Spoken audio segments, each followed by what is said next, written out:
Vous recherchez une école de référence pour une double formation universitaire et professionnelle de qualité? Voici l'opportunité à ne pas rater. L'École supérieure d'administration, d'économie, de journalisme et des métiers de l'audiovisuel ESAE vous offre des programmes d'enseignement en licence et en master orientés vers l'emploi qui font d'elle une référence à travers les filières de l'administration générale et territoriale, l'administration du travail et de la sécurité sociale, droit, diplomatie et relations internationales, administration hospitalière, universitaire et intendance, journalisme et métiers de l'audiovisuel et toutes les filières des sciences de gestion. Une seule adresse, www.esae.bj.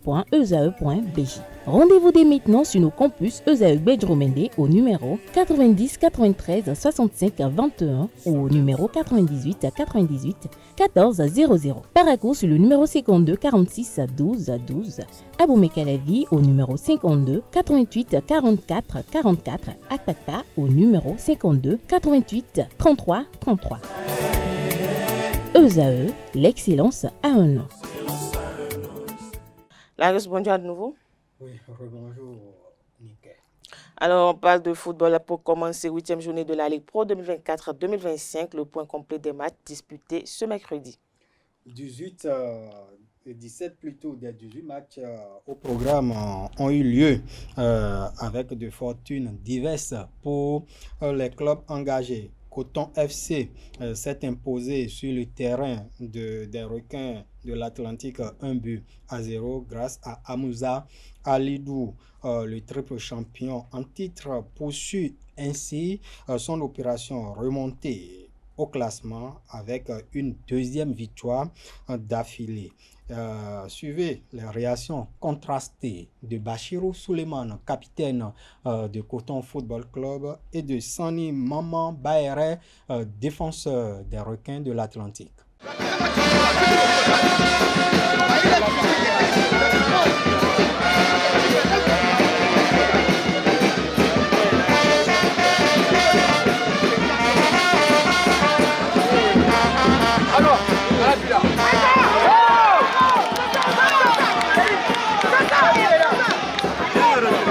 C'est une fierté pour nous d'enchaîner une deuxième victoire d'affilée, puisque au classement on est mal classé.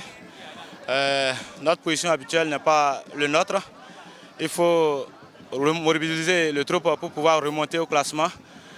Et c'est ce qui est en train de faire petitement. Aujourd'hui, je peux dire que la forme revient petitement. Et nous allons travailler pour enchaîner une troisième victoire, pour installer mieux la confiance. Voilà. Oui, tout n'a pas été mal. Comme vous l'aviez dit, on a encaissé un but et dans un cours du jeu, ça arrive. On a été nettement au-dessus. C'est vrai que la victoire a choisi son camp. On va toujours continuer par travailler pour des résultats meilleurs. Oui, dès l'avance déjà, nous le savons que ce n'est pas un petit match. Jouer contre Requin, Requin c'est une très belle équipe, comme le nôtre. Voilà, il fallait être prêt dans tous les compartiments pour jouer ce match et avoir la victoire. C'est ce qui a été fait ce soir. On ne peut que être content. Dans les autres matchs, Abeille, dans le groupe A, s'est incliné à domicile face à Dadjer, 1-2. Banigansé et Dynamo d'Aboumé se sont accrochés 2 buts partout. 0 but partout entre Beke et AS au tournée de Boycon. Cavalier de Niki a pris le dessus sur l'AS Takounen, 2 buts à 1. Damissa Lotopopo, 0 but partout. Dynamo de Parakou a été surpris au stade municipal de la cité des Kobourou par Panthère de Djougou. 1 but contre 2. 0 but partout également entre Buffle FC et Espoir de Savalo. Le match se disputait à Savalo. Rodio a étrayé Bois de Sinané, 3 buts à 1. Real Sport, 1 but partout avec Dynamique FC de Djougou. Il faut retenir dans le groupe B que Adidja a arraché une victoire étriquée face à AS Cotonou, 1 but à 0. Asvo Sitatunga, match nul, 1 but partout. Aziza a pris le meilleur sur l'AS Police, 2 buts à 0. Dragon 1, Jeunesse sportive de Ouida 0. C'est le résultat de cette rencontre qui se disputait au stade Charles de Gaulle de Porto-Novo. La jeunesse athlétique de Ketu a été battue à domicile par Avranco Omnisport, 0 but contre 2. Défaite également à domicile pour Requin face à Coton, comme je le disais tout à l'heure à l'entame de la présentation. 1 but à 0 pour et Sobemap face à Étoile Filante de Godomé. USS Krake et Aïma, le choc de l'Ouémé ou le derby de l'Ouémé s'est terminé par un match nul et vierge. Cet après-midi, dans ce groupe, Aspac accueille la jeunesse sportive de Koubert en clôture de cette 8e journée de la Ligue Pro de football du Bénin. À présent, on parle de CAN Maroc 2025. Au lendemain de la qualification des Guépards du Bénin, le gouvernement se réjouit de la prouesse de Steve Bounier et de ses coéquipiers à Tripoli. Le Conseil des ministres, en sa séance du mercredi 20 novembre 2024, a exprimé sa satisfaction pour cette performance réalisée par les Guépards du Bénin dans l'enfer libyen à Tripoli. Suivez Wilfried Léon de Ngoubedi, porte-parole du gouvernement à cet effet. Lorsque notre équipe nationale de football était dans le dur parfois et que les résultats n'étaient pas au rendez-vous, nous avions toujours exprimé, comme l'ensemble du peuple béninois, notre déception, notre préoccupation, mais nous n'avons jamais douté de la capacité de nos garçons à aborder les phases qualificatives, les compétitions internationales avec détermination et avec envie de réussir. Je vous avais d'ailleurs parfois dit que nos Guépards deviendront grands et que quand ils le seraient, ils seraient injouables pour quelque adversaire que ce soit. Je ne veux pas dire ici qu'ils sont déjà grands, mais je pense qu'ils ont commencé à pousser des crocs. Ils le montrent en tout cas. Et cette phase qualificative pour la CAN 2025 montre bien que, à force d'envie, de détermination et avec la foi en soi, en ce groupe qu'ils étaient, ils ont réussi à affronter les difficultés, parfois même érigés à dessein sur leur chemin par certains adversaires.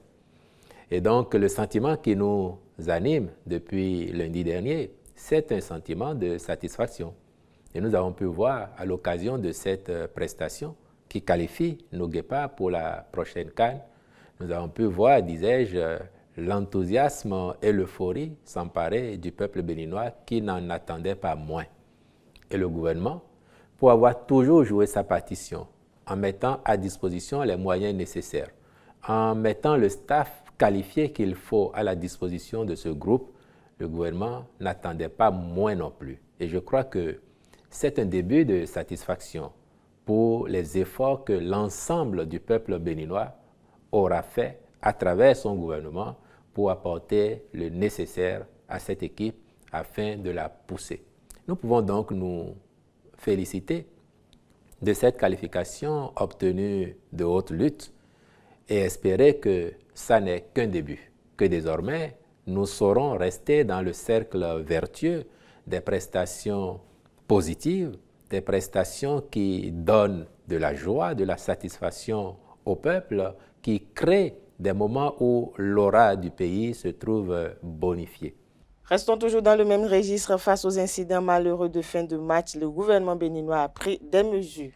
Retrouvons le porte-parole du gouvernement, Wilfried Léon de Ngoubedi, qui nous en dit plus. Relativement aux incidents dont vous faites cas et dont nos ambassadeurs ont été victimes en terre libyenne, je peux vous assurer que dès le lundi même, les protestations ont été formulées dans les règles de l'art par l'État béninois. Le ministre des Affaires étrangères a agi là où il devait agir.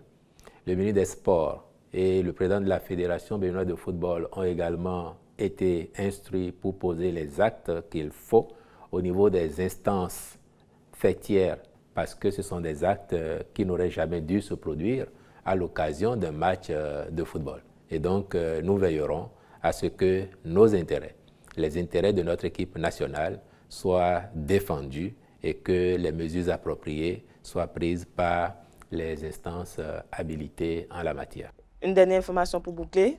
Oui, les bonnes nouvelles pour le football béninois se poursuivent tout à l'heure du côté de Niamey. On va suivre une double demi-finale des équipes scolaires du Bénin dans le tournoi de la zone UFOA B du championnat africain scolaire. Le Bénin va s'opposer chez les garçons au Burkina Faso et également la même affiche aura lieu du côté des filles. Bonne chance à ces ambassadeurs ou à ces jeunes pousses du football béninois. Merci à vous, Laios Adiagbenon, pour cette présentation de l'actualité sportive. Merci une fois encore, Dissougo Gbenou. On vous retrouve tout à l'heure pour le prénom du jour.